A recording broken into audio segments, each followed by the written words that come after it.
वाह बाबा वाह। हम्म, कितनी सुखद और सुंदर अनुभूति हुई। हुआ भाई सबको? कितनी सुखद अनुभूति है बाबा। प्यारा बाबा कितना सुख देता है, कितनी शक्ति देता है, कितनी क्लैरिटी देता है। आप देखो, जब बाबा हमें क्लैरिटी देता है ना, तो हृदय कितना बड़ा हो जाता है।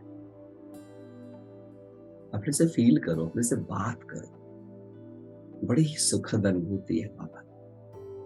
जितना जितना प्यार बढ़ेगा उतनी उतनी विशालता बढ़ेगी। और प्यार उसी आत्मा का बढ़ सकता है, अंडरलाइन कर लेना इस बात को, जिसके हृदय में किसी से कुछ भी पाने की इच्छा अपेक्षा ना हो। यदि कुछ भी पाने की इच्छा और अपेक्षा है तो प्यार नहीं बढ़ सकता, क्योंकि प्रेम में दातापन है। और ये निश्चित बात है, आप देखना कभी भी, यदि आप सबके हृदयों में प्रेम पैदा करना चाहते हो, बस केवल देते जाओ, लेना नहीं। और ये मेरे को दो बातों से बड़ी पक्की हो गई है बात। पहली बात, मैं सेवक हूं। बाबा क्या कहता है, बच्चे मैं तुम्हारा ओबीडियंट सर्वेंट हूं।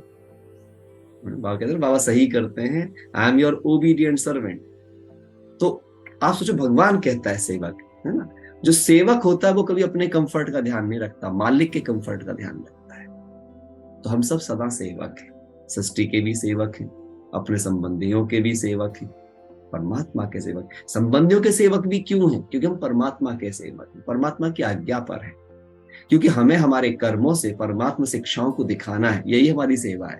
और जब परमात्मा शिक्षाओं को दिखाना है तो इसका मतलब सदा देना है, किसी से कुछ उम्मीद नहीं रखनी है। क्योंकि मैं पढ़ाई कौन सी पढ़ रहा हूँ? गुण और शक्तियों की। तो गुण और शक्तियों को दिखाना मेरा ही कर्म है, सामने वाली आत्मा का नहीं। ये अंडरस्टैंड करने की बात है।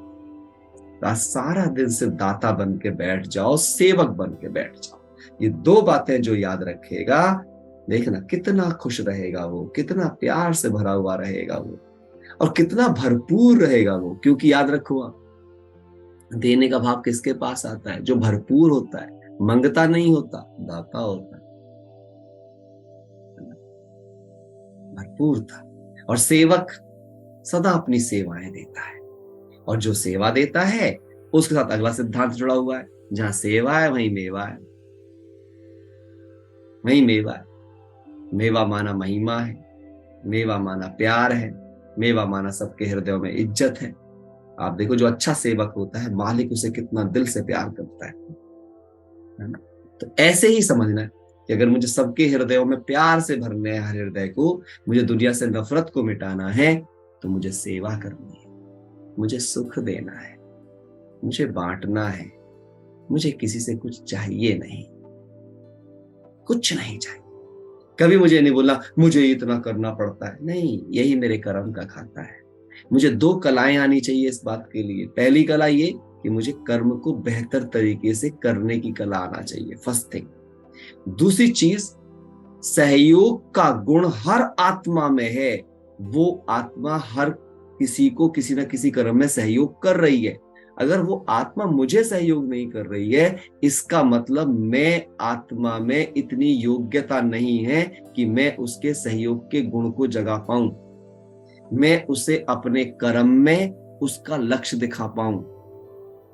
और जिस दिन मैं ये आर्ट सीख लेती हूं कि मैं दूसरी आत्मा को अपने कर्म में सहयोगी बनने के लिए प्रेरित कर पाऊं, उसके सहयोग के गुण को जगा पाऊं, और अपने लक्ष्य में उसे उसका लक्ष्य दिखा पाऊं, तो मुझे जीवन भर कभी भी दिक्कत नहीं आएगी, और मेरी टीम मेरे साथ हो जाएगी। चाहे फिर वो मेरे घर की टीम हो, ऑफिस की टीम हो, समाज की टीम हो, देश की टीम हो, मेरी कर्मेंद्रियों की टीम हो, सारी टीम मेरी सहयोगी बन जाए।